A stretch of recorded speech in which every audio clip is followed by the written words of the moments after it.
दादा का रूप भी तुमने ही लिया था और तुमने ही प्रतिमा के साथ बदतमीजी की और सारा इल्जाम मेरे दादा पे आ गया। तुम्हारी वजह से मेरे दादा जेल में रह के आए। तुम्हारी वजह से मेरे दादा की इतनी बदनामी हुई, हम सबकी इतनी बदनामी हुई।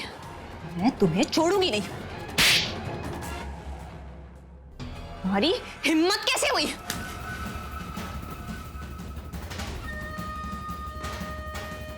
शायद तुझे मेरी ताकत का अंदाजा नहीं। तू जानती नहीं कि मैं क्या कर सकती हूं। नहीं संध्या, अंदाजा तो तुम्हें नहीं है मेरी ताकत का। तुम जानती नहीं हो कि मैं अपने परिवार को बचाने के लिए किस हद तक जा सकती हूँ। वो मैं ही थी ना जो तुम्हें अपने परिवार में लेकर आई, अपने घर में रहने की जगह दी। और तुमने मेरे साथ, मेरे परिवार के साथ इतना बुरा किया। लेकिन आज मैंने तुम्हारा असली चेहरा देख लिया है संध्या, और अब मैं बताऊंगी तुम्हें कि मैं क्या कर सकती हूँ। तू बताएगी मुझे?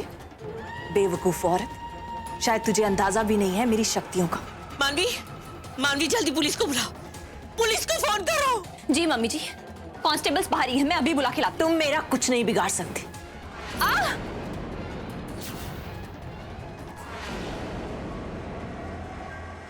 क्या हो रहा है उस घर में?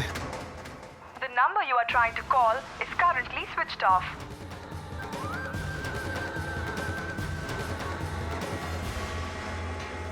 इतनी मेहनत से सब कुछ प्लान करके यामिनी को यहाँ तक लेकर आया ताकि वो मेरे सीन मुझे ढूंढ के ले और साथ साथ राहुल और मानवी को भी खत्म कर दे।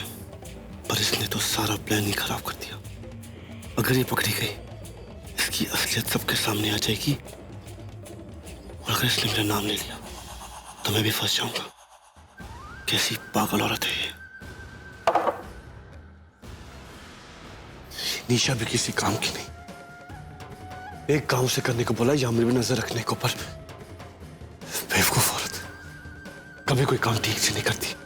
मेरे सीन के लिए यामिनी का उस घर में रहना बहुत इंपॉर्टेंट है, क्योंकि जब तक मेरी शक्तियां मेरे पास नहीं आ जाती मैं उस घर में वापस नहीं जा सकता। क्या करूं, कैसे लाऊं?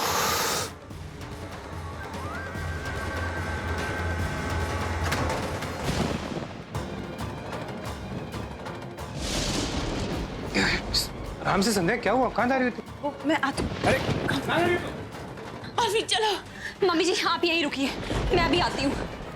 राहुल, संध्या। हाँ, वो अभी गई है। राहुल, घर में जो कुछ भी हो रहा है उसके पीछे संध्या ही है। वो चेहरा बदल के किसी का भी रूप ले सकती है। ये सब कुछ उसी ने किया है। राहुल तुम जाओ, प्लीज रोको उसे। रोको राहुल। तुम डॉक्टर को मॉम के पास लेके जाओ। हाँ ठीक है, तुम जाओ राहुल।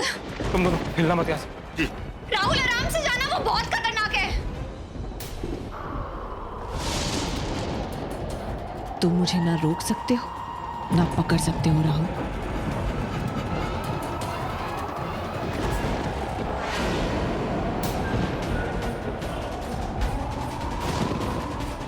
छोड़ो मुझे।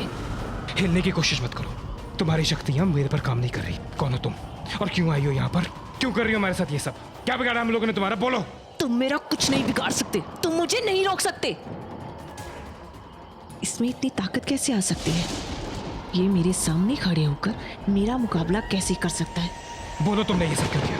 हाँ, मैं तुम्हें ये सब कुछ नहीं करने दूं, समझी तुम? तुम मुझे रोकोगे? तुम?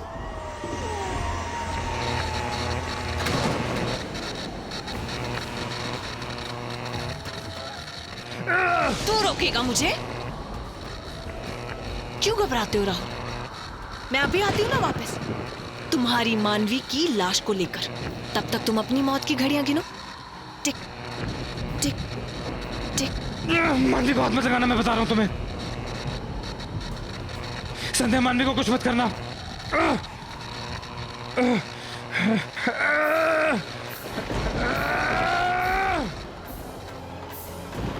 मानवी, मुझे मानवी को बचाना होगा।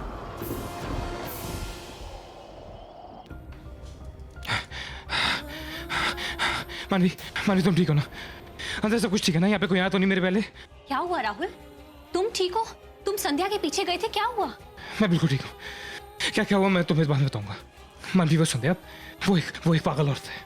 अपनी पति की मौत का बदला लेना चाहती है मुझसे, तुम्हें मार के, मेरी फैमिली के पीछे पड़ के। क्या हुआ मानवी, बोलो ना कुछ। मानवी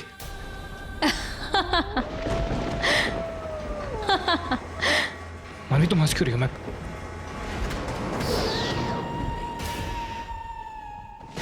मानवी तुम फिर बेवकूफ बन गए ना। तुम मुझसे पहले यहाँ पहुंचकर अपनी मानवी को बचा लोगे। ऐसी बेवकूफी कैसे कर सकते हो? और वैसे भी अब तक तो मैंने अपना काम कर दिया। क्या किया तुमने मानवी को? तुम्हारी मानवी के जूस में जहर मिला दिया। और हाँ, उस जहर का कोई इलाज भी नहीं है। मानवी तुम्हारे हाथ से कोई जूस नहीं पिएगी। हाँ, मेरे हाथ से जूस नहीं पिएगी, लेकिन अगर मैं तुम बनकर जाऊं तो जरूर पिएगी। तुम्हें मुझे मारना है या अपनी बीवी को बचाना है? मानवी! पुष्पांजलि याद है तुम्हें? हाँ।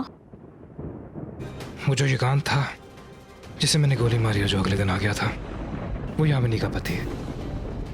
यामिनी को लगता है कि मैंने उसे मारा है। ये लोग आम इंसान नहीं है, इनके पास बहुत शक्तियां हैं। हम कैसे लड़ेंगे इनसे? लड़ना तो पड़ेगा ही हमें इन लोगों के बारे में कि ये हैं क्या, इंसान नहीं है तो कौन सी किस्म के लोग हैं, क्या करते हैं, कहाँ से आए हैं, क्या हिस्ट्री है इनकी, सब पता करना पड़ेगा। फिलहाल तो मुझे उसका सिर्फ नाम पता है, युगांत।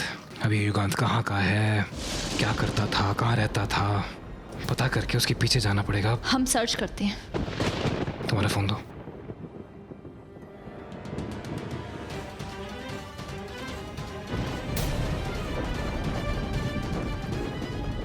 ये देखो। हाँ, ये युगांत है। ये तो दिल्ली का ही है, लॉयर था। इसके ऑफिस जाके पता करता हूँ। राहुल, ये आइडिया ठीक होगा? अगर तुम्हें किसी ने पकड़ लिया तो? हमारे पास और कोई ऑप्शन नहीं है। अगर मुझे यामिनी तक पहुंचना है तो मुझे युगांत की सारी इन्फॉर्मेशन इकट्ठी करनी पड़ेगी, और कोई रास्ता नहीं है। ठीक है, तो मैं भी तुम्हारे साथ चलूंगी। नहीं मानवी, मॉम है, तुम्हारी मॉम है, डैड है, बाबा है, इनका ख्याल कौन रखेगा? ये मुझे अकेला ही करना पड़ेगा। और वैसे भी वो तुम्हारे पीछे पड़ी हुई है। अगर तुम मेरे साथ कहीं हुई और उसने कुछ कर दिया तो इससे अच्छा तुम घर पे रहो, सिक्योर रहो। घर को बंद कर देते हैं। पर राहुल, अगर उस औरत को मुझ पे हमला करना है तो वो घर के अंदर आके भी कर सकती है। मेरे साथ साथ यहाँ सबकी जान को खतरा हो सकता है राहुल। लेकिन अगर मैं तुम्हारे साथ जाऊंगी तो संध्या सिर्फ मुझे नुकसान पहुंचा पाएगी, घर के बाकी सदस्यों को नहीं। नहीं मानवी, मैं तुम्हें किसी कीमत में अपने साथ नहीं लेके जा सकता। कबीर, मुझे पहले ही समझ जाना चाहिए था, इन सब के पीछे वही होगा। सामने नहीं आ सकता तो पीछे से वार कर रहा है। मुझे ये बात फौरन मानवी को बतानी होगी। राहुल? हाँ राहुल। सुनो मानवी, मुझे एक बहुत इंपॉर्टेंट बात पता चली है इस सारे केस के बारे में। युगांत के मरने से पहले कबीर उसे उसके ऑफिस में यहाँ दिल्ली में मिलने आया था। इनफैक्ट युगांत और कबीर एक दूसरे को बहुत सालों से जानते हैं। कबीर? राहुल, मुझे लगा ही था। हो ना हो, इन सबके पीछे कबीर का कोई ना कोई हाथ जरूर है। लेकिन हम कुछ नहीं कर सकते राहुल। हमारे लिए तो बस हमारा एक दुश्मन और बढ़ गया, जिसका सामना हमें ही करना होगा। सुनो, एक बार याद करते हैं कि उस साथ हुआ क्या था। तुम होटल से बाहर निकली थी और मैं ऊपर रूम से तुम्हें देख रहा था और एक छोटी बकरी के पीछे भाग गई थी जंगल के अंदर। तुमने आगे देखा कि वहाँ पर कुछ रिचुअल्स चल रहे हैं और कोई एक बकरी की बड़ली चढ़ा रहा है। हाँ, अब वो जब मैं वहां पहुंची युगांत कुछ मंत्र पढ़ रहा था। मानवी, उस रात वो अकेला था क्या? मिस्टर राहुल, ये फाइल उस केस से भी अजीब है। मैं समझा नहीं। जिस गन से आप शूट करने की बात कर रहे थे वो ये गन है, और ये गन नकली है। बस यामिन, जो मन में आया उसे सच मान के बहुत कुछ कर चुकी हो तुम। अब एक बार मेरी बात ध्यान से सुनो। मैंने तुम्हारे पति को नहीं मारा, उसका कत्ल कबीर ने किया है।